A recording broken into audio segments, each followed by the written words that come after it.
Assalamualaikum warahmatullahi wabarakatuh. Jumpa lagi di Lentera Hitam. Tentunya masih bersama Bobby di sini yang akan menceritakan kisah misteri pendakian gunung. Kali ini saya mau melanjutkan kisah yang sebelumnya.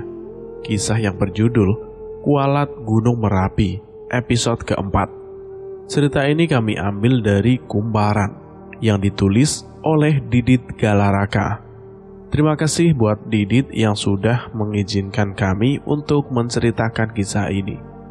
Bagi teman-teman yang belum mendengarkan episode sebelumnya, alangkah baiknya mendengarkan terlebih dahulu agar mengerti alur ceritanya.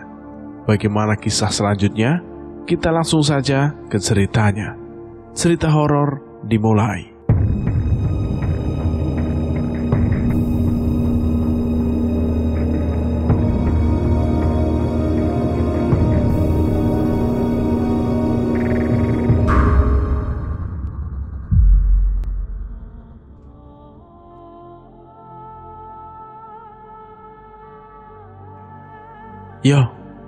Yo, lu gak apa-apa kan? Yoyo nampak lesu. Lehernya kehilangan kekuatan untuk menopang kepalanya. Mungkin topi yang ia kenakan terlalu berat. Matanya terus ia tatapkan ke bagian bawah mobil. Mulutnya tak henti komat kamit bak dukun yang sedang membacakan mantra penyembuh bagi pasien yang mengeluh. Iya, Dip. Kepala yang semula tertegun tadi menoleh ke arahku. Tak kusangka, sahabatku itu menatapkan matanya yang berkilau, mengeluarkan air mata. "Kenapa lu, Yo?" Tanyaku membangunkan rasa penasaran temanku itu. "Ya ampun, Bang Yoyo, kenapa nangis?" Tanya si Desti yang duduk di samping kiri Mulki.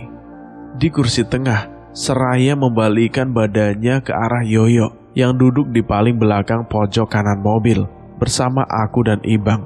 Semua mata temanku tertuju ke satu wajah yang dihiasi kesedihan itu.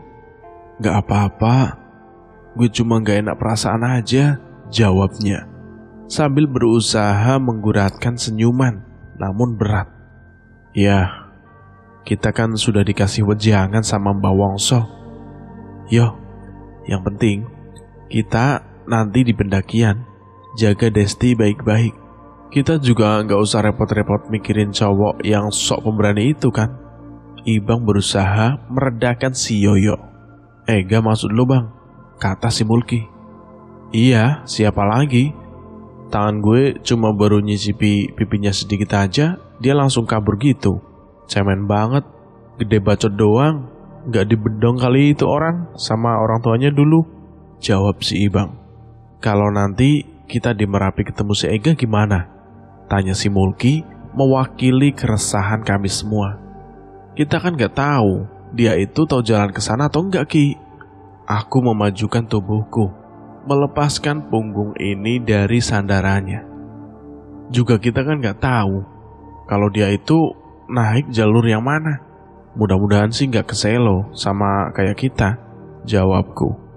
Aku menoleh ke arah Yoyo, merangkulnya dan menepuk-nepuk pundaknya, berharap semua kecemasan dan kesedihannya tersingkirkan. "Tenang, Yo, benar kata si Ibang, kita jaga benar-benar si Desti." Aku kembali menoleh ke wajah-wajah yang juga terpahat kecemasan yang sama.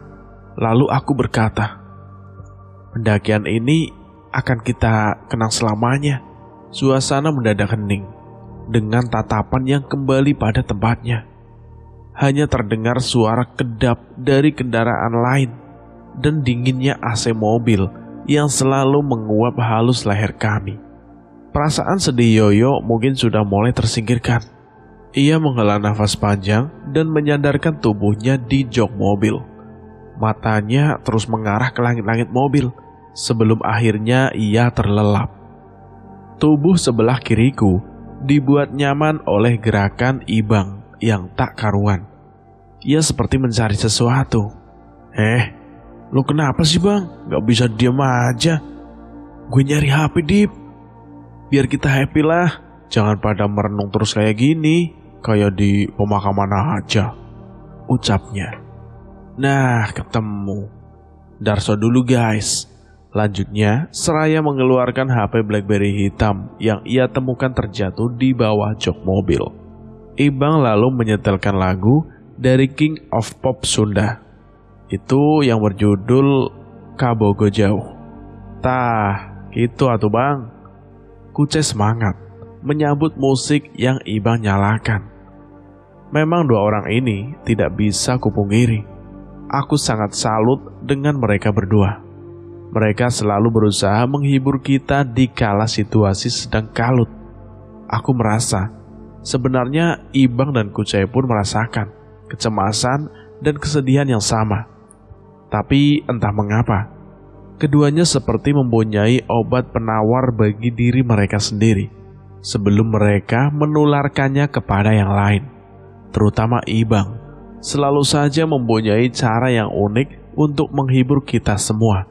Entah itu dengan celetukannya yang khas, atau tindakannya yang selalu bisa mendinginkan suasana.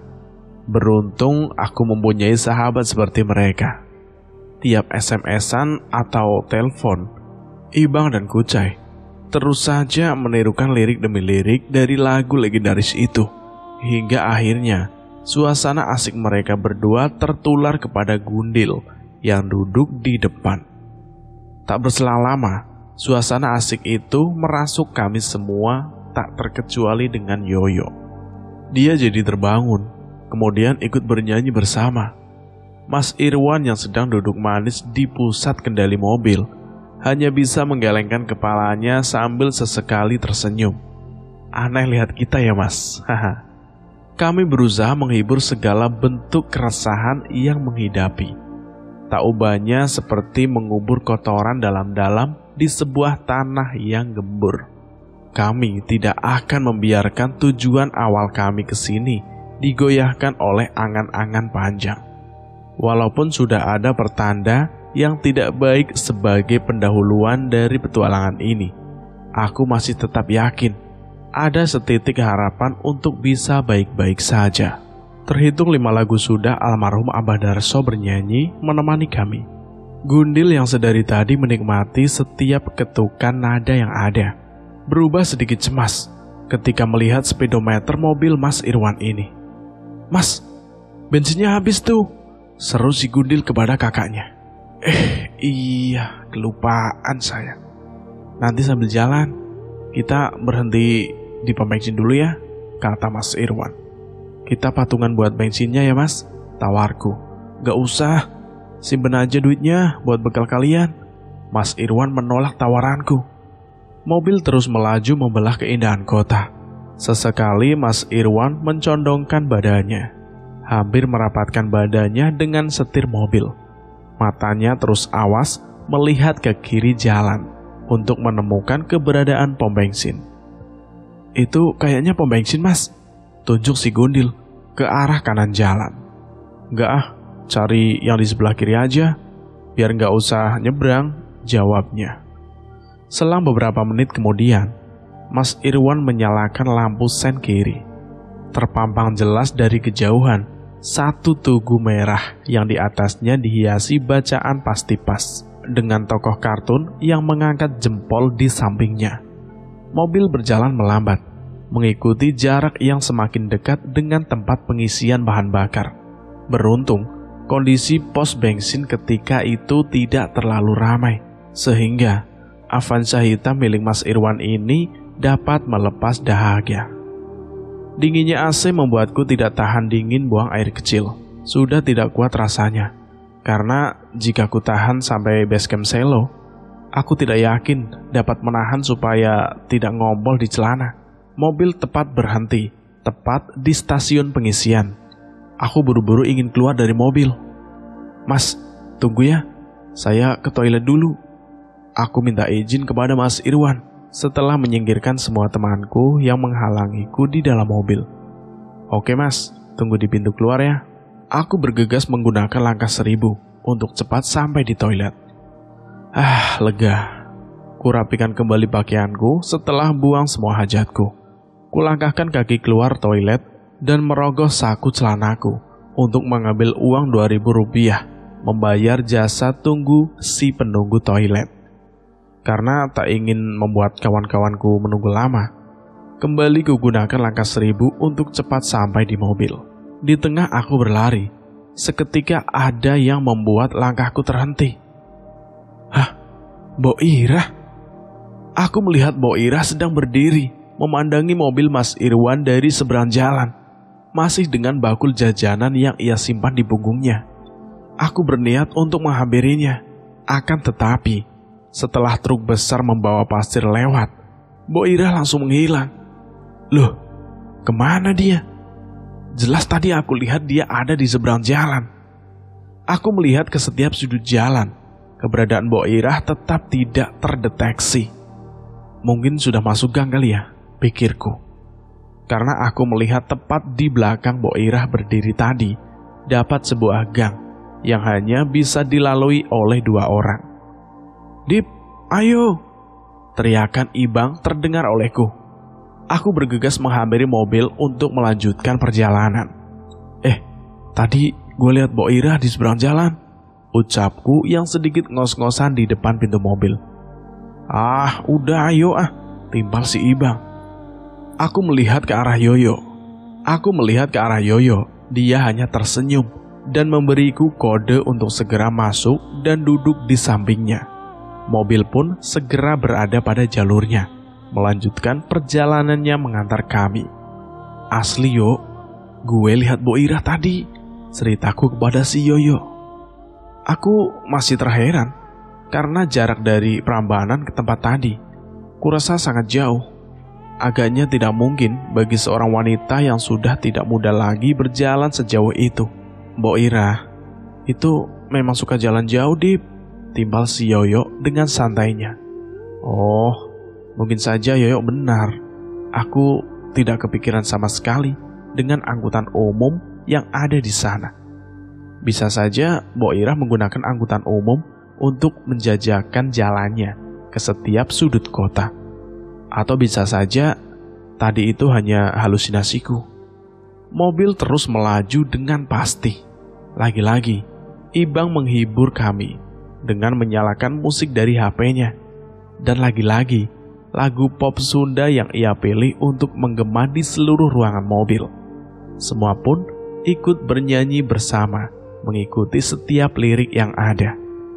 Asik memang, cara Ibang menghibur kami dapat menghilangkan sedikit kecemasan. Oh iya, aku hampir terlupa dengan perbekalan makanan kami yang sudah semakin menipis. Kalau saja kami tidak jalan-jalan dulu ke Malioboro, Prambanan, lalu mampir ke rumah Mas Irwan, mungkin perbekalan makanan kami masih tersedia. Tapi ya sudahlah, mungkin itu memang jalannya.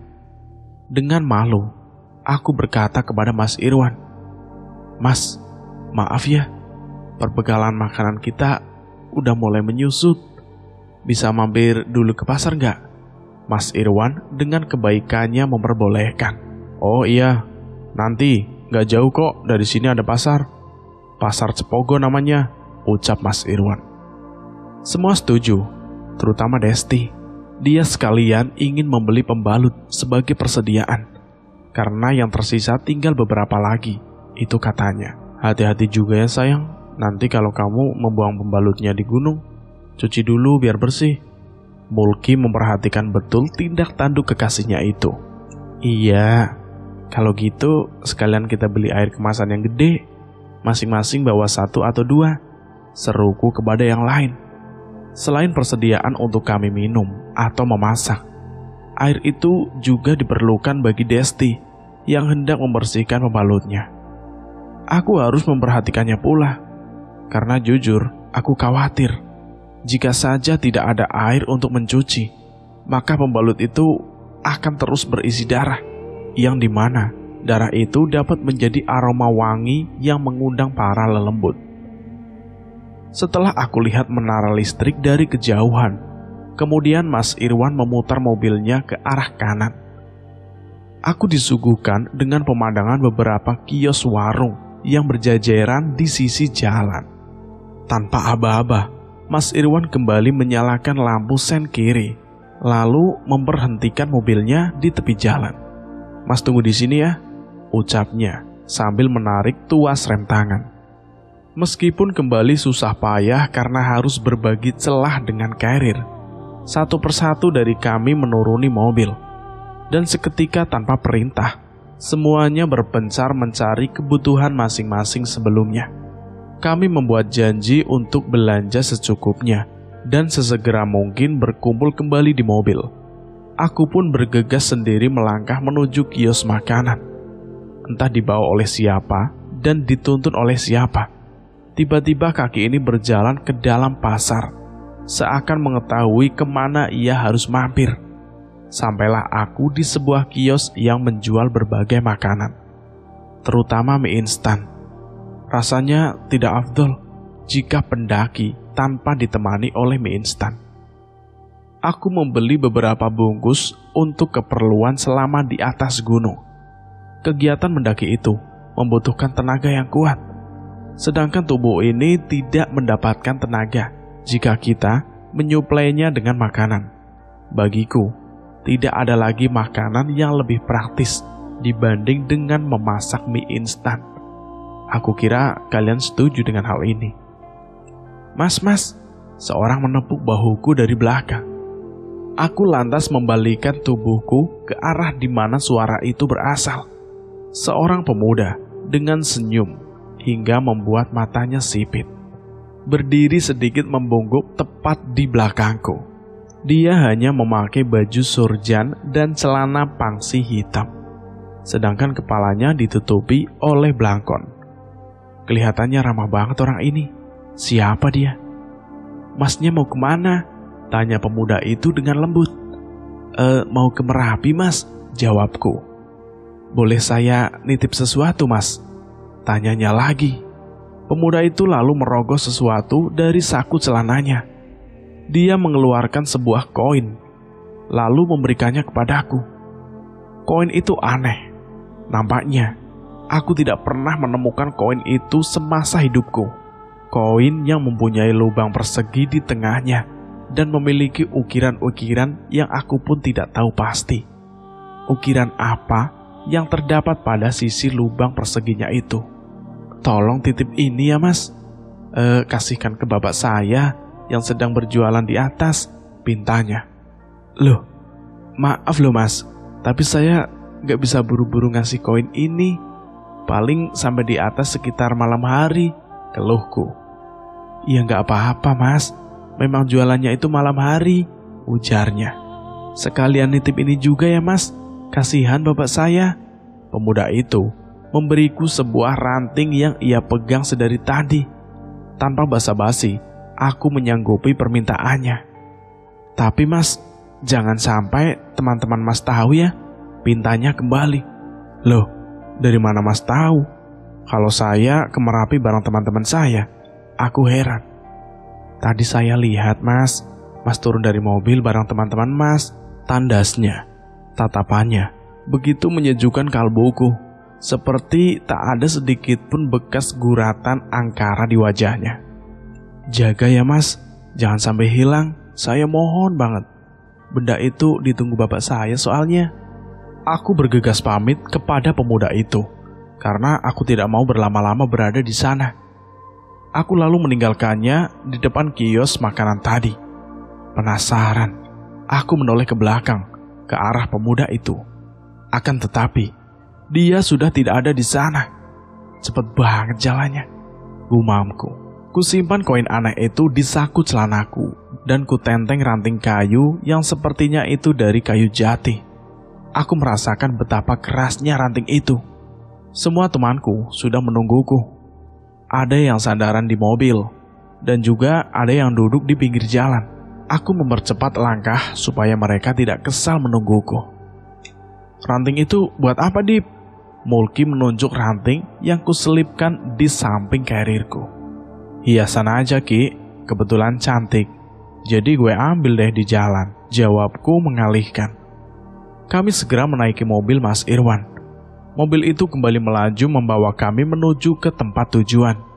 Guys, sehabis dari Merapi, gak sekalian aja ke Merbabu, candaku kepada semua. Ayo, seru si Ibang.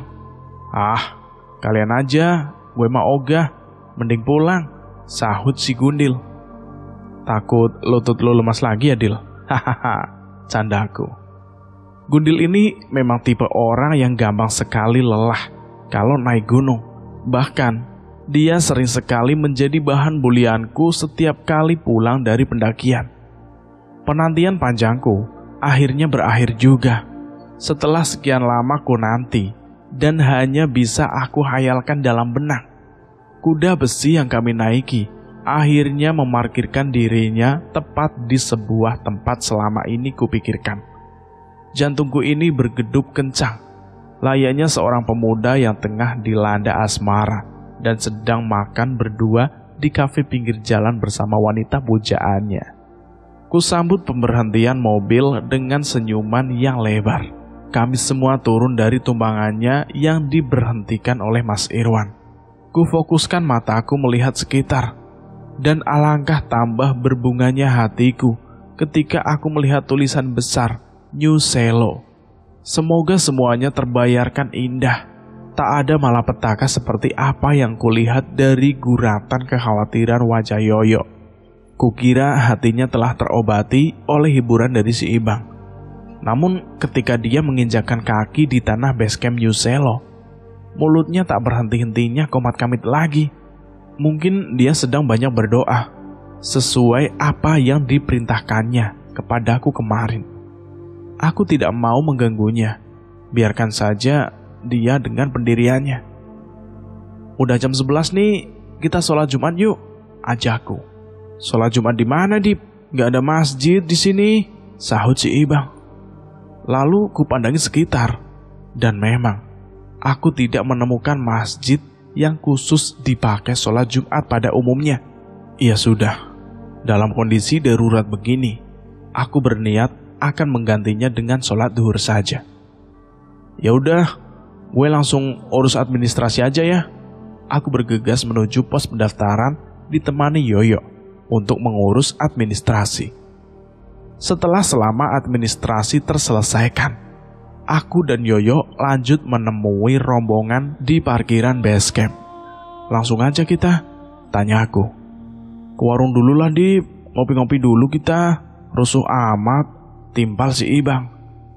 Kami semua berarak menuju salah satu warung yang ada di area base camp. Sekedar ngopi-ngopi untuk menghilangkan penat dan ketegangan. Mas Irwan masih setia menemani kami. Katanya, dia ingin memastikan kami berjalan di jalur pendakian Merapi. Memang the best kakak Gundil yang satu ini. Kebaikannya patut untuk aku contoh. Semua kursi di salah satu warung kami sesaki.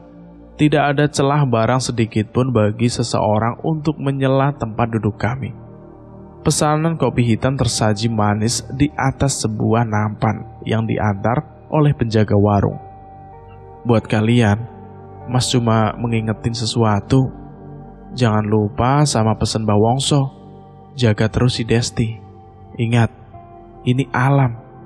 Kita gak akan pernah tahu misteri apa yang ada di dalamnya.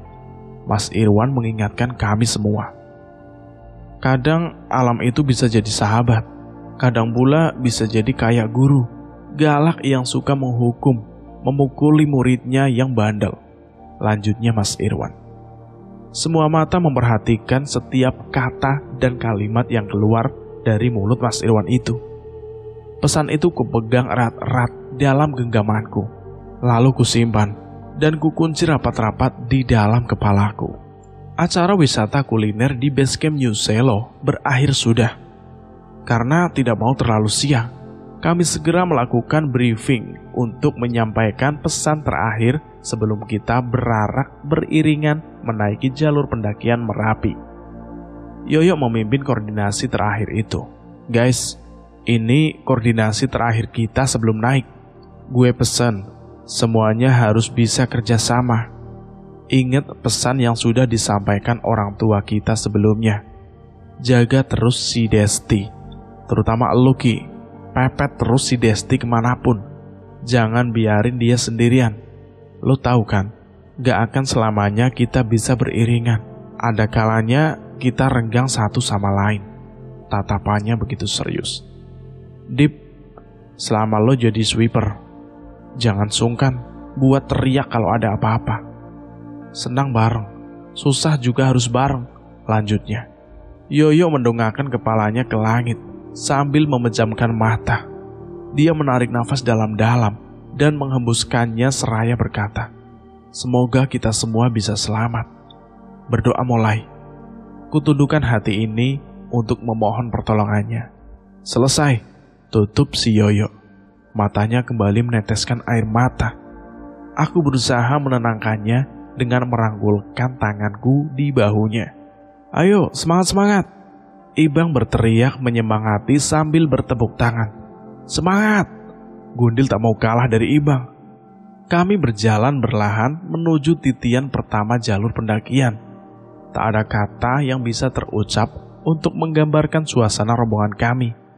Senang, cemas, dan resah berkumpul di dalam diri. Kondisi langit yang mulai berwarna abu-abu, gelap, seakan mendukung suasana hati. "Hati-hati di jalan ya Mas," Gundil sedikit teriak sambil melambaikan tangannya ke arah Mas Irwan. Tanpa alasan yang jelas, Yoyo tiba-tiba berlari menuju lumut jalur. Aku melihatnya. Ya, aku jelas melihatnya. Di sana, berdiri seorang wanita parubaya dengan bakul jajanan di punggungnya. Mbok Irah. Cepet banget sudah sampai di sini. Atau mungkin aku benar. Yang tadi aku lihat di pom bensin adalah halusinasi. Rasanya seperti deja vu dari kejadian pertemuanku dengan Mbok Irah di Prambanan. Kami pun kompak berlari menuju tempatnya berdiri, menyalaminya dan melempar senyum kepadanya. Tatapan Mbok Irah semakin memperhatikan. Ia memeluk Yoyo dan berkata, "Wayahe kue bali yo." "Hah? Balik? Baru mau naik kok disuruh balik?" gumamku. "Iya Mbok, nanti saya antar dulu teman-teman saya," jawabnya. "Ya jelas dong, setelah pendakian ini kita memang langsung pulang," pikirku. Aku tidak terlalu mengindahkan perkataan si Yoyo dan Mbok Irah itu. Karena seperti orang tua pada umumnya, sepertinya Mbok Irah menyampaikan pesan yang sama kepada si Yoyo, yaitu jaga diri, hingga akhirnya aku dengar kata-kata yang sedikit mengagetkanku. "Jaga Desti yo," serunya. Loh, dari mana Mbok Irah tahu nama Desti? Dan mengapa pesan terakhir yang disampaikannya sama dengan pesan Mbah Wongso? Aku hanya melempar senyum kepadanya. Lalu kami pun menyalaminya lagi untuk kemudian pamit hendak mendaki. Jalanan mulus yang terbuat dari semen menemani awal pendakianku. Yoyo berada di paling depan, disusul Kucai, Gundil, Mulki, dan Desti yang berjalan beriringan. Kemudian Ibang, lalu aku yang paling belakang. Beberapa meter ke depan, aku mencoba untuk melihat ke belakang, memeriksa keberadaan Mbok Irah. Tapi ternyata wanita itu sudah tidak ada. Mungkin dia lanjut jualan di parkiran. Itu pikirku. Aku kembali membalikan badanku menatap teman-temanku yang beriringan membelah pepohonan di sekitar jalur pendakian. Selangkah demi selangkah terus berjalan pasti. Jejak dari sepatu gunung terlukis indah di atas semen yang semakin jauh semakin terjal. Berubah tanah layaknya sebuah kuburan panjang yang terpanjang sepanjang jalur. Permukaan tanah yang bergelombang membuat setiap kaki harus hati-hati melangkah. Salah sedikit saja, resiko patah tulang atau minimalnya memar selalu menghantui. Apalagi ditambah beban karir yang membawa logistik dan peralatan pribadi, bisa menambah kemungkinan tubuh untuk tidak seimbang. Pendakian bukanlah hal sepele. Banyak hal yang meski dipertimbangkan matang-matang. "Ki, Mulki!" Aku dikagetkan dengan suara Ibang yang mendadak meneriakkan nama Mulki seperti memberi tanda awas. Di depan aku melihat Mulki tersungkur hingga Desti harus memeganginya. Yoyo yang sudah berjalan paling depan pun turun kembali untuk melihat kondisi Mulki. Itulah pentingnya kebersamaan ketika mendaki. Jarak yang tidak terlalu jauh dapat meminimalisir hal yang tidak diinginkan. Aku dengan sedikit melangkah panjang di antara tanah yang bergelombang, menghampiri Mulki yang terduduk di tepian jalur. "Mual gue, gak kayak biasanya," ucap si Mulki dengan sedikit meringis. Dia berusaha membetulkan posisi duduknya, namun mungkin karena mual yang sudah tidak dapat ia tahan, Mulki akhirnya muntah dengan mengalihkan badannya ke sebelah kiri. "Wah, mabok mobil mungkin gue ya," ucap si Mulki. "Iya kali," Desti menyahutnya. "Di depan ada pos bayangan. Kita rehat dulu di sana ya. Kebetulan ada banyak pendopo di sana. Jadi Mulki bisa istirahat dulu di sana," kata Yoyo sambil mengarahkan telunjuknya ke depan. Mulki gontai memperbaiki posisi tubuhnya. Semua menyemangatinya. "Ayo Ki, semangat," sahut si Gundil yang berdiri dari posisi jongkoknya. Kami lebih merapatkan barisan. Selain menjaga Mulki yang gontai, kami juga tidak lupa menjaga Desti yang sedang haid. Tak butuh waktu lama bagi kami untuk sampai di pos bayangan. Di sana, Mulki dibaringkan untuk meredakan rasa mualnya. Karir yang ia pakai jadi bantal untuk kakinya supaya mempercepat pemulihan. Tak lupa, Desti menghirupkan minyak angin yang dibawa Yoyo. Hanya sekitar 15 menit berselang, Mulki terbangun dengan mata yang lebih cerah. "Udah cukup, gue udah enakan. Ayo lanjut," ucapnya semangat. Kami melanjutkan pendakian melewati plang informasi yang menuliskan durasi ideal bagi para pendaki untuk mencapai titik-titik sebelum puncak.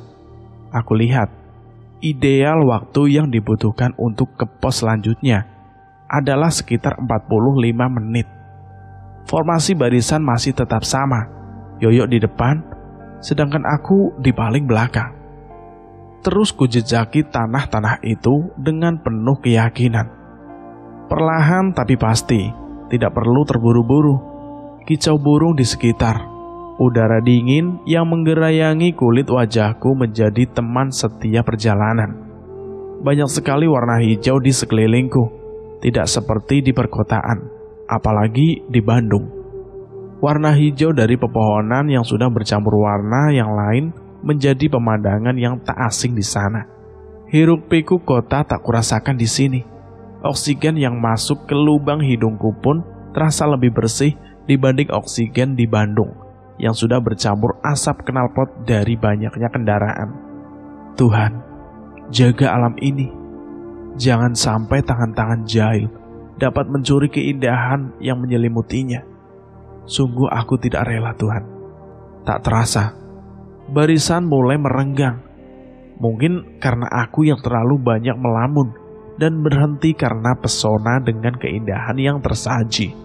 Sehingga aku tidak melihat teman-temanku di depan, kecuali Ibang yang berjarak sedikit 20 meter di depanku. Kupicingkan lagi mataku. Kupererat lagi otot-otot kakiku untuk fokus melangkah, agar tidak terlalu terlena dengan keindahan sekitar. Cukup ku nikmati seperlunya saja. "Semangat, Dip!" Suara Gundil menyemangatiku dari belakang. Loh, si Gundil kesusul ternyata. Aku hanya memberinya kode, mengangkat tangan tanpa membalikan badanku ke belakang. "Semangat!" teriakku. "Semangat, semangat!" sahut Ibang yang berada jauh di depan. Jalanan terjal terus kita lalui. Batu-batu menyembul keluar dari tanah, menghiasi jalur pendakian. Lagi-lagi, kehati-hatian dan kewaspadaan adalah kunci. Jangan sampai lengah. Beberapa saat kemudian aku melangkah. Dari kejauhan, aku melihat Plang yang di sampingnya. Kucai sedang asik merokok. Dia mengacungkan rokoknya itu, lalu menunjuk ke arah dalam, seperti memberi kode kalau teman-teman yang lain sedang beristirahat di sana. Aku pun mempercepat langkah, ingin segera sampai di sana. Aku tidak ingin kalah dari Kucai. Sebatang rokok menungguku untuk kuhisap di sana. Walaupun nafas tersengal, aku tetap memperlebar langkahku. Ketika aku sampai di Plang yang bertulisan "Welcome to Pos 1 Watu Belah." dan melihat ke arah pendopo yang persis kulihat seperti yang ada di pos bayangan. Aku melihat Gundil sedang asiknya duduk melamun sambil sesekali menyeruput madu sasetan yang ada di tangannya. Loh, kok dia sampai duluan?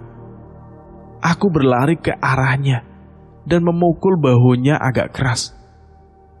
Lu bukannya tadi di belakang? Ucapku kepada Gundil dengan nafas tersenggal. Gue dari tadi di sini, cuy, ujarnya. Berarti aku tadi memang paling di belakang. Lantas siapa yang menyemangatiku dari belakang tadi ya? Cerita ini pun bersambung sampai di sini dan akan kami lanjutkan di episode berikutnya. Bagi teman-teman yang belum mendengarkan episode sebelumnya, alangkah baiknya mendengarkan terlebih dahulu agar teman-teman bisa mengerti alur ceritanya. Terima kasih buat teman-teman yang sudah setia mendengarkan cerita ini. Terima kasih juga buat penulis yang sudah mengizinkan kami untuk menceritakan kisah ini. Mohon maaf jika ada kesalahan kata. Bang Bobi pamit undur diri. Akhir kata, wassalamualaikum warahmatullahi wabarakatuh.